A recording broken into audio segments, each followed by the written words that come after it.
They hadir ulang kerja Sempeling on paklemka Hakasian ke Baningkong, penong kerensan organisation ya kajing Yakob syat badruai ke bapoi hadu san lak ke khusnam. Kani kajing Yakob keralong hakakat waiterik unaitung ha ususu tham State Central Hall Shillong.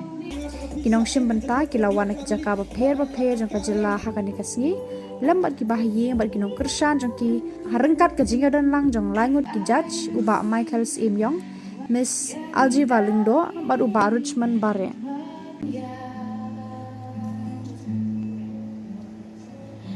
Why